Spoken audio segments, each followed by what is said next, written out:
Take two. Camera's working. Mic's working. And we're back for UFC Perth. Ready to profit. Full card prediction show underway. And we're going to be back 9 p.m. Eastern time tonight for the Prop Fiend show with Prelim Tim. Everybody go check out MMA Husky Hustler on YouTube, Instagram. Give him a message. Ask him how the vacation's going. Tell him don't stress about life. We're here to have a good time. Fiends and forecasters are going to miss him this week on the Prop Fiend show. Nonetheless, I'm late this week. Been sick all week. Went through probably 3 boxes of Kleenexes, a bottle of Tylenol. Made it through the work week. Rainy day Friday. Got the day off doing 2 live streams. So please like the video. Stay forecasted. And comment your lock parlay, favorite parlay on the video below, not in the live chat. We're giving out $100 in the comment section. All what you got to do, use that hashtag F3, main requirement, plus 100 odds or above. And the greatest odds in a giveaway, there's been a tiebreaker before. The greatest odds in the giveaway in a tiebreaker gets the win. So if there is a tiebreaker, multiple winners, the greatest odds on the parlay winner gets the win here. So plus 100 might not cut it. Still, be safe, be calculated this week. There's a lot of profit to make, and we're getting straight to it. First fight of the night, not here to waste your time, here to have a good time. So let's pour a drink. First fight, women's fight. Perth, ready to profit. Let's go. I'm going to have to take the favorite on the first one, if I'm being honest. She looked good against Molly McCann. Meatball got her down, submitted her within 5 minutes. And in this fight, I think Lookboonmee has been fairly inactive. She is kind of small, lacking a 6-inch reach advantage in this fight. I think she's getting picked apart on the feet, not necessarily on the ground. She could get knocked out. She also could get submitted, obviously. I don't think Alexia Thainara has a knockout win, although I smell one.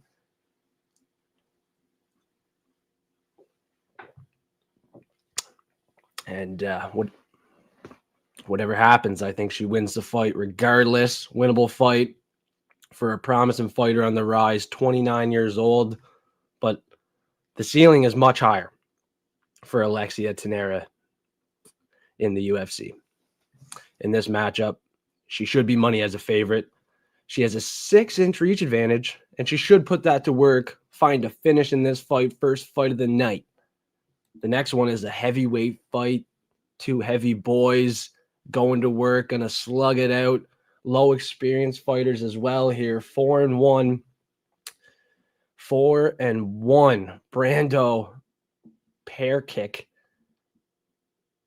is low experienced. He has the hometown advantage, but he's low experienced. Just be the friggin' debut fighter. I don't know how it's gonna turn out for him in the UFC if he can win this fight. He's 6'5". Taller they are, easier they fall. He might fall in this fight. I'm siding with the underdog Elisha Ellison in this fight. I think he has the power in this fight to get it done. He's gonna hit harder, and he's going to be looking for the finish in this fight. He's also fought some pretty low-level competition, but the competition that he has fought is slightly better than the guys that Brando has fought. He's 5-1, still a green fighter. Don't know how it's going to work out inside of the UFC with real competition. Don't know why this is not on Dana White's Contender Series still. There's still a couple weeks left of that. Make sure you check out the Dana White Contender Series full card predictions. But in this one, even though it's in Australia, I think the Australian loses. Give me that plus money in a heavyweight matchup. None of us know much about either fighter. Looking at the level of competition, you got to agree Ellison has fought the better competition. They're the same weight. He's 5 inches shorter. He's going to pack a punch, and I think he will win by knockout as a dog. Another potential live underdog.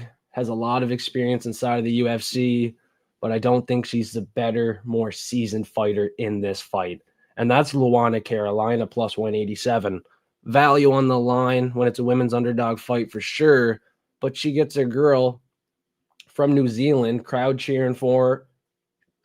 be cheering for her. Bettors are cheering for her, and she's a sizable favorite in this fight, debut fight in the UFC.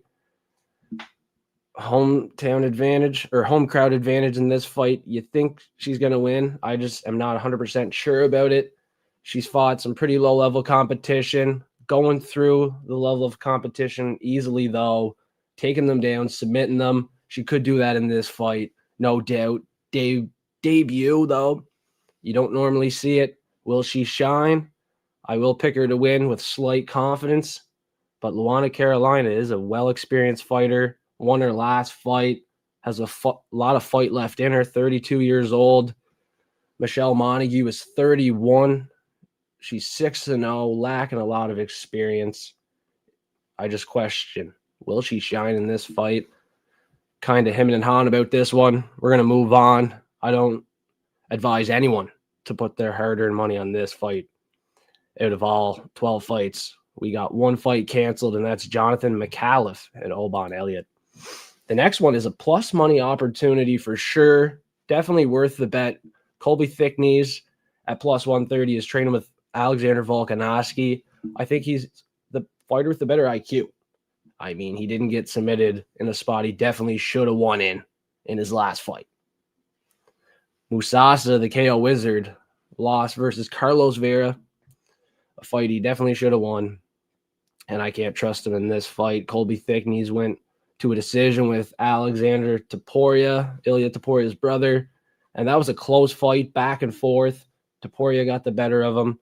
Unfortunately, in this fight, it's going to favor him a lot, and people are doubting him. Don't know why. At plus money, he will be the pick for me with slight confidence, medium confidence. I don't think Musasa is going to be able to move forward and land the shots he wants to in this fight. Thicknesse is more technical, more defensively sound, training with Volkanovski. He's going to be having a game plan to win in this fight at home. Give me the Australian plus money.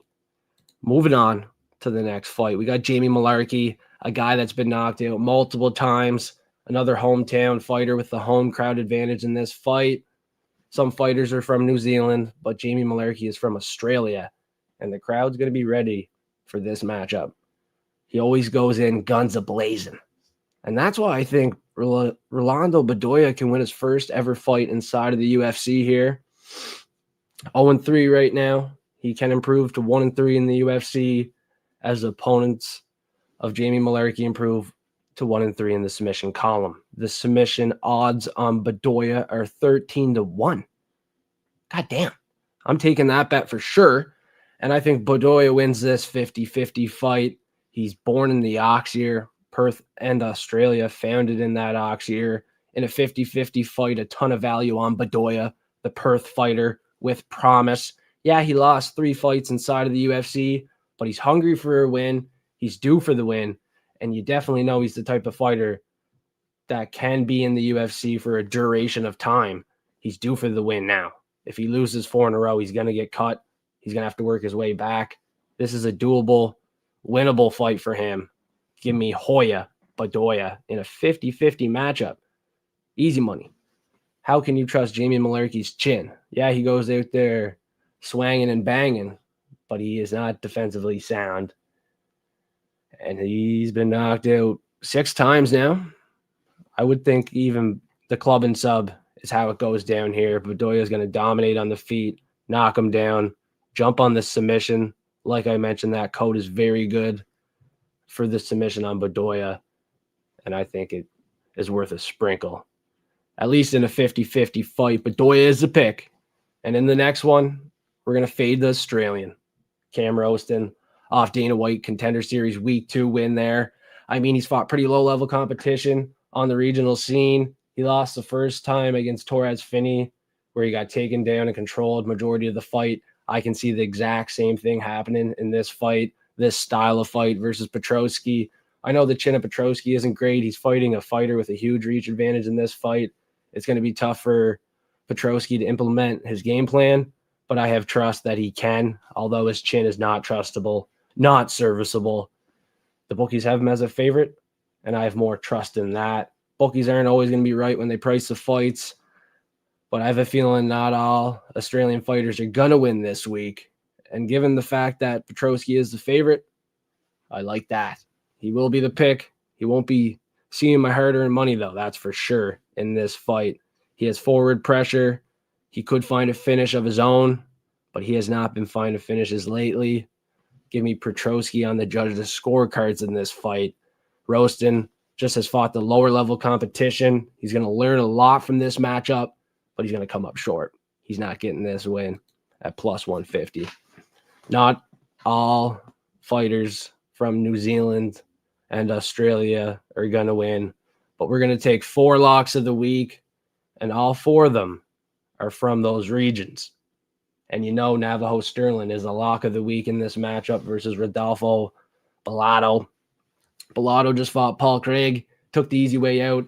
It looked like he could have continued, should have, but he didn't. Now he gets back into the octagon relatively quick, 2.5 months, 3 months, a little too quick if he was seriously hurt from that up kick. And now he gets a prospect with the home crowd advantage, Navajo Stirling, undefeated, super technical, defensively sound, and in my opinion, in Perth, he's going to pick apart Rodolfo Bellato. Bellato from Brazil doesn't offer any threat in this fight, in my opinion. Navajo is too sharp and technical on the feet. He has a great takedown defense, and it's going to be a dominant performance with the home crowd cheering him on. Give me Navajo Stirling, the first of 4 locks of the week this week in Perth. Let's get paid. The second lock is Tom Big Train Nolan. Big Train, all aboard. Big Train. Lots of value on this pick here. Bookies think the fight's going to be close. If it is close, if it does go to the judges' scorecards, I do like the Australian in this stylistic matchup. Now he's 6'3", Charlie's 6 feet. Tom should be able to work at range, use his jab, his kicks in this fight to be defensively sound. I don't think he's going to be threatened too much in this fight, although Charlie has power in the hands we have to be careful of. Charlie is on a win streak. He's undefeated in the UFC. He's never lost yet. He is due for the loss in the UFC, though. He gets a tough fight versus a prospect from Australia on the rise, on an Australian event here, not favoring Charlie Campbell whatsoever. Bookies think he's getting his first ever UFC loss, and I have to agree. Look at the last fight alone. Tom Nolan picked apart Vyacheslav Borshev in a fight that we were wondering, is he that guy? Because he did get knocked out to Nicholas Mota. He got caught. And I think he was the favorite versus Nicholas Mota. A lot of people were super high on him. He managed to redeem himself in that last fight, in my opinion. The last win for Charlie Campbell, he beat up Trevor Peek. I mean, I don't know what I can take away from that. He couldn't get the finish. So if he can't get the finish against Trevor Peek, I don't think he's finishing and upsetting Tom Nolan at home here. I'm locking in Tom Nolan. Lots of value on this pick. He's the second of 4 locks of the week. And I'm late this week. Don't want to overcomplicate it. Go too far into depth. I'll be back for the Prop Fiends tonight, 9 p.m. Eastern time with Prelim Tim. So stay forecasted. We got a heavyweight fight next. Let's have another drink.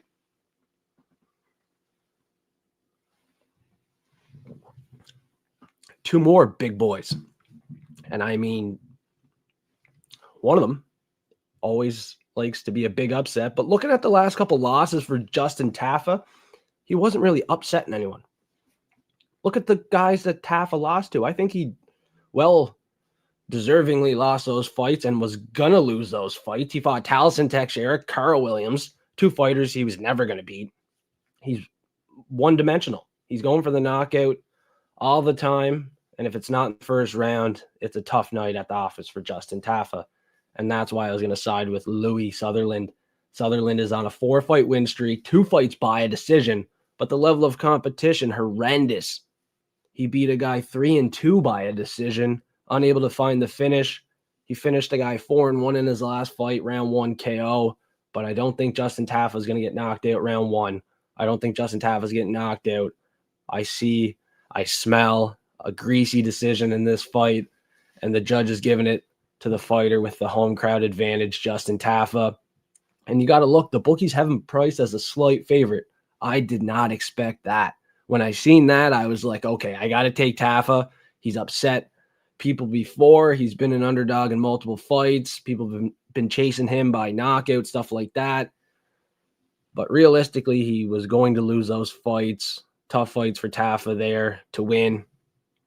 If he was to win, like I said, he's one-dimensional. He's just searching for the big Hail Mary shot.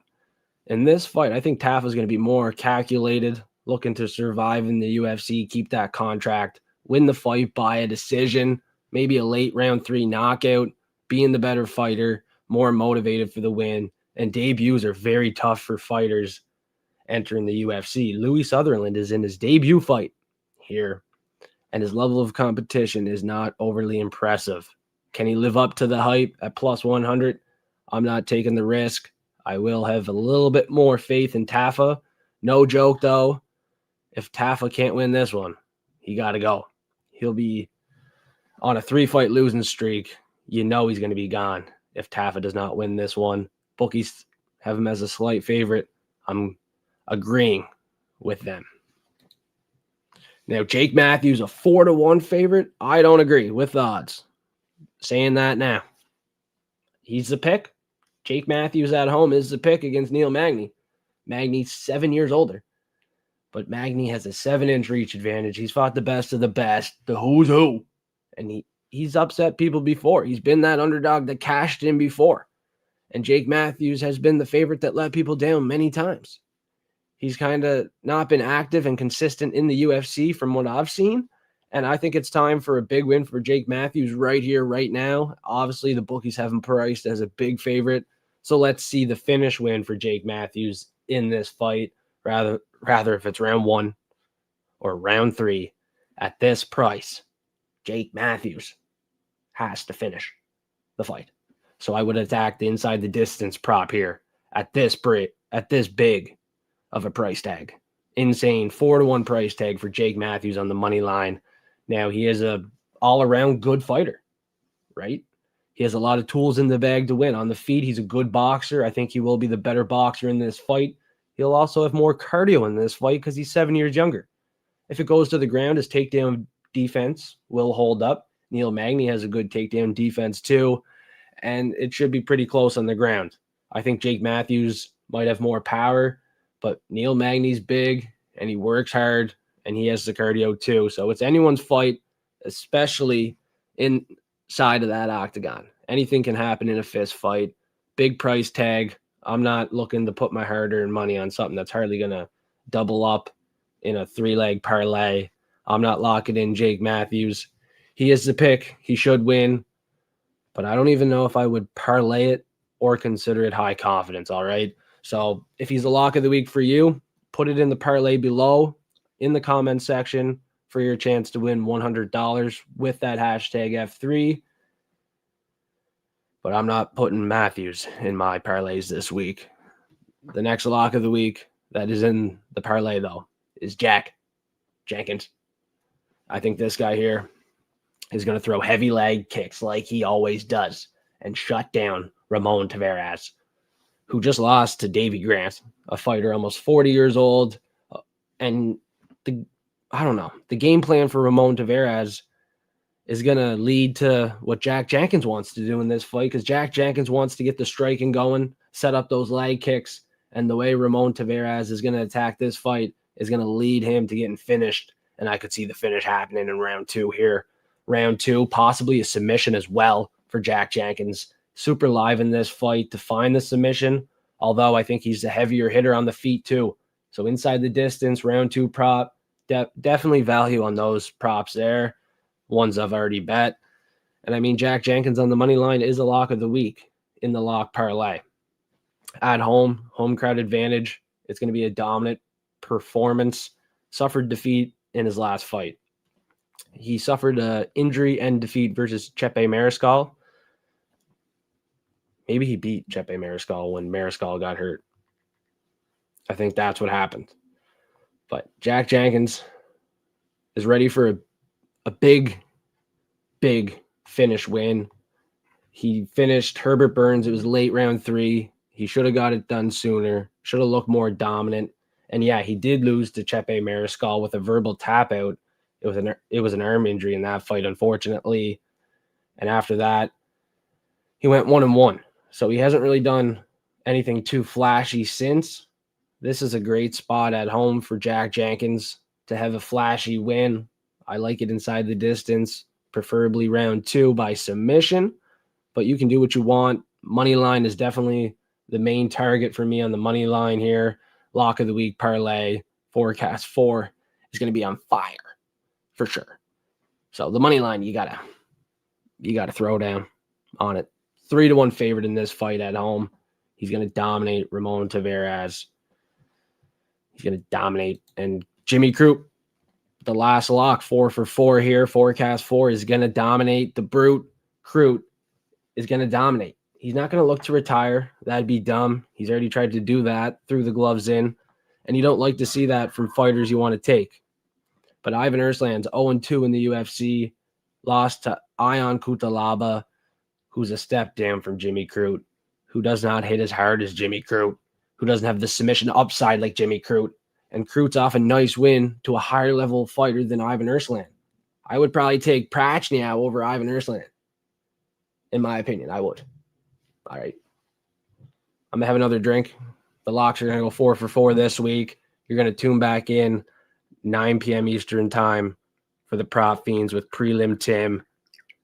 And one of us should give you Jimmy Crute. I might got that.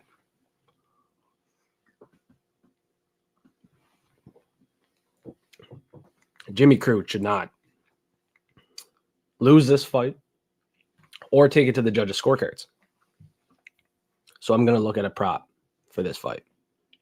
I got that. Jimmy Crute. Official call right now on the show. I mean, he can do it on the feet. He can knock out Ivan Ersland. He can submit Ivan Ersland. I'd probably look at the round 1 prop for Jimmy Crute. His last fight lasted 20 seconds. Right? 20 seconds? Maybe it was 4 minutes and 40 seconds. Either way, round 1 at home, Jimmy Crute is going to do the damn thing. Now, on the lock parlay, your favorite parlay this week, in the comments section below, be careful putting Carlos Ulberg on there because Fight Fiend's taking Dominic Reyes this week. Dominic Reyes 2.0 this week as underdog of the week. We hit last week with Jesus Aguilar. We're looking to keep the momentum moving forward. And Dominic Reyes is on a 3-fight win streak, looking to get his 4th win in a row here, 4th event in Perth for the UFC. And he's going to stay on 4 losses. It's the 14th fight for Carlos Ulberg, and his opponents can improve 1-4 in the decision column, as Dominic Reyes' opponents fall to 1-4 in the decision column in Dominic Reyes' 14th UFC fight. I'm taking Dominic Reyes on the judges' scorecards as well. Huge upset to finish the night. We seen it not too long ago in China. All the Chinese fighters won. And then Jimmy Walker got it done. All right, it's going to happen again. A lot of Australian fighters are going to win leading up to this point. And then boom. Boom. You got the Dominator winning probably every single round in this fight because Carlos Ulberg is low output, low volume, and he can be taken down. He did not do much versus Dawoon Jung. He almost lost to Dawoon Jung.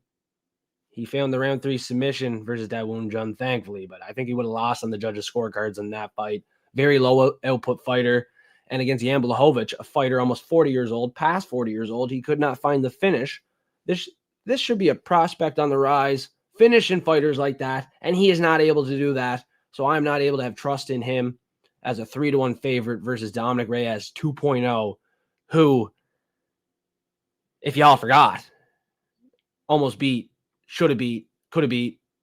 I think he did beat John Jones, right? So, I mean, however you look at it, in that fight versus John Jones, Dominic Reyes gave Jones the toughest fight to date. Didn't win, but, I mean, did he? Did he not win? Did he win? I don't know, man. That was a hell of a fight for Dominic Reyes. And the level he competed at there, I think he would go through Carlos Ulberg and win every single round in a 25-minute fight. Reyes is ready to go 2.0, 3-fight win streak, and he's going to continue that in a snake year. Dominic Reyes is born in a snake year.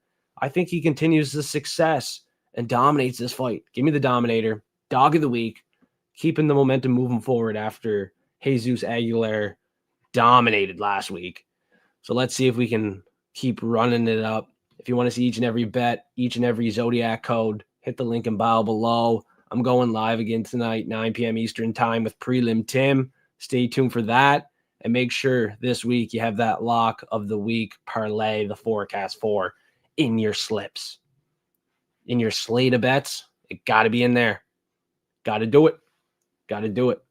I got to take another shot for everybody too. Late this week, we're giving it $100 as well. Don't forget, comment your favorite parlay below, plus 100 odds or above. In a tiebreaker, the greatest wins gets the win. The greatest odds gets the win in a tiebreaker. All right. Hashtag F3. Put the hashtag F3 in there. I'm giving it $100 to the winner. Let's see the parlays in Perth. Here's mine. Plus 400. Forecast 4 is going to be on fire. Fire!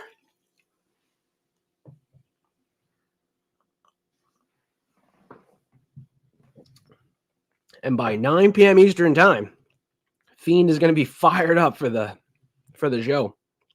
I'm going to have to slow down. Have a nap. Have a cat nap. Because the dogs are coming out. Dominic Reyes, like I just said, main event fight there is going to win. Dog of the week plus 200 on the money line. I think Dominic 2.0 gets it done. So you can listen back to the main event prediction. You can join the links in the description below, in the description below. Patreon link. You can get access to the Platinum Forecaster membership or Zodiac Forecaster membership to see the codes and bets on each and every fight. The links are in the description below. They're on Linktree. If you want to know, you're going to know where to go. If you want to know bad enough, you're going to know where to go for the bets. All right. Check out Instagram. Look at all the history of bet wins for Fight Fiend Forecast. It's in the highlighted stories. I posted a couple wins as well. So I'm being honest here. We're going to profit big in Perth. It's been a great show. It's going to be another good one, 9 p.m. Eastern time. So tune in, find out. And I'm giving you one last chance to listen in closely to win that $100 this week. I'm going back to the slide. All what you got to do, comment your lock parlay, your favorite parlay in the comment section below, not on the live chat. Plus 100 odds or above required using that hashtag F3. And in a tiebreaker, the greatest odds gets the win. All right. Giving it $100. Cook up the parlays. Put them in the comment section below. And shout out the MMA Husky Hustler who's unable to make the Prop Fiend show tonight. Check out his Instagram, YouTube. Tell him, hey, hopefully everything's going good on that vacation. Don't stress about life. We're going to lock in this week and kick that bookie's ass. We're going to kick their ass. All right. Husky might even tune in later if he's ready to go. But he's having a vacation. He's relaxing. He's doubtful to make an appearance tonight. So check out his channel. He might post some pics this week. And let him know in the DMs. Everything's going to be all right. We're moving forward. And we're going to take advantage of these bookies for sure. Let me hear it. Let me hear those parlays. Can't wait to hear it in Perth. Can't wait to see the profit in Perth. It's going to be a good one. And the props, I cannot wait to see what Prelim Tim has cooked up at 9 p.m. Eastern time. All right, I'm out. F3, I'm out. Thank you for staying forecasted. That was the second take. So I think everything went good. As long as these picks smash. We got to smash these picks. I'm feeling confident. So we got to cash in.